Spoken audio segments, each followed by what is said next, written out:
Assalamualaikum warahmatullahi wabarakatuh. Untuk mata kuliah Utilitas Bangunan 2 pada kali ini telah memasuki pertemuan ke-6 dan pada pertemuan kali ini akan dibahas mengenai perencanaan instalasi sistem proteksi petir.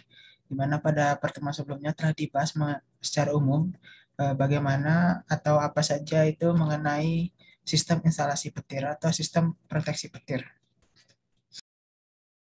Jadi untuk pemasangan sistem proteksi petir itu terdapat peraturannya, di mana di Indonesia ini menggunakan SNI 037015 tahun 2004 mengenai sistem proteksi petir pada bangunan gedung.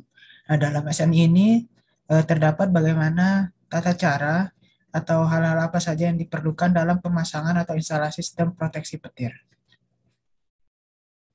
Mari sama-sama kita perhatikan langkah-langkah atau prosedur dalam pemilihan sistem proteksi petir yang tertera dalam SNI. Nah, jadi sebelum menentukan bangunan tersebut perlu sistem proteksi petir atau tidak, maka ada beberapa hal yang perlu dihitung atau ditentukan terlebih dahulu. Nah, jadi untuk data-data yang diperlukan itu dimensi dan posisi bangunan gedung, kemudian kerapatan sambaran ke tanah atau NG, dan kelas dari bangunan gedung. Kemudian setelah tiga data ini didapatkan, maka dilanjutkan untuk menghitung area ekivalen dan frekuensi sambaran ke bangunan gedung menggunakan rumus berikut ini dan juga menentukan jumlah kejadian kritis dari standar nasional menurut kelas bangunan gedung.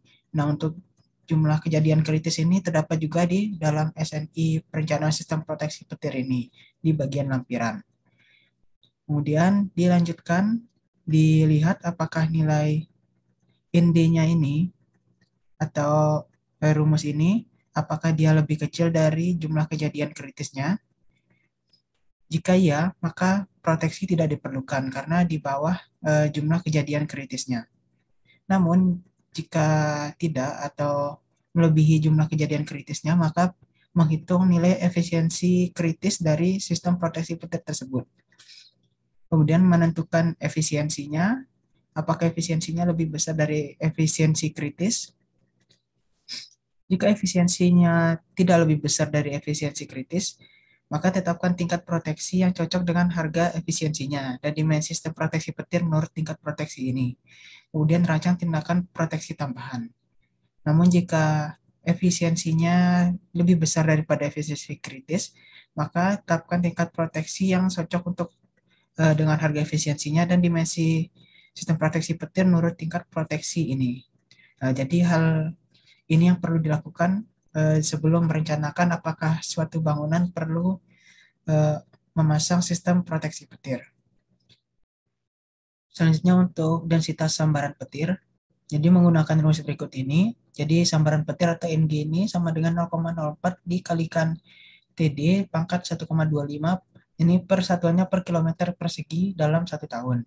Di mana TD ini adalah jumlah hari guruh per tahun atau jumlah hari petir per tahun yang diperoleh dari peta isochronic atau tabel yang dikeluarkan oleh BMG. Nah, jadi NG ini diangkakan dalam sambaran petir ke tanah per kilometer persegi per tahun. Sebaiknya ini ditentukan melalui pengukuran.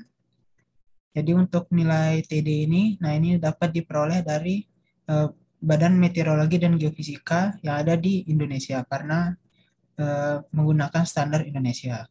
Yang dapat dilihat di gambar di bawah ini merupakan salah satu contoh yang dikeluarkan oleh Faisala, yaitu untuk density petir dalam 5 tahunan atau densitas sambaran petir dalam 5 tahunan.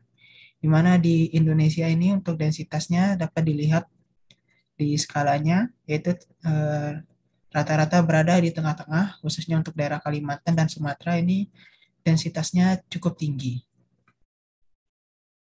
Selanjutnya untuk nilai NC atau frekuensi sambaran petir diperbolehkan.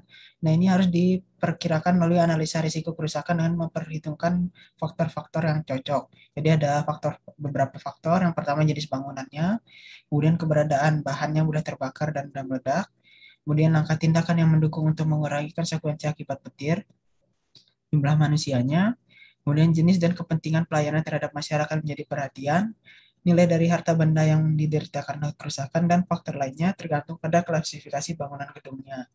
Jadi klasifikasi bangunan gedung ini misalnya untuk perkantoran, sekolah, untuk apartemen, pertokoan, perbelanjaan, dan lain-lain. Setelah menghitung nilai NC, maka selanjutnya itu menghitung nilai ND-nya, atau frekuensi sambaran petir langsung. Jadi untuk menghitungnya menggunakan rumus berikut ini, di mana nilai densitas sambaran rata-rata ke tanah yang telah didapatkan dari perhitungan sebelumnya dikalikan dengan area cakupan ekivalen dari bangunan gedung dikalikan 10 pangkat 6 dalam satuan per tahun. Jadi untuk area cakupan ekivalen dari bangunan gedung ini satuannya dalam meter persegi. Nah, nanti akan dibahas pada slide selanjutnya.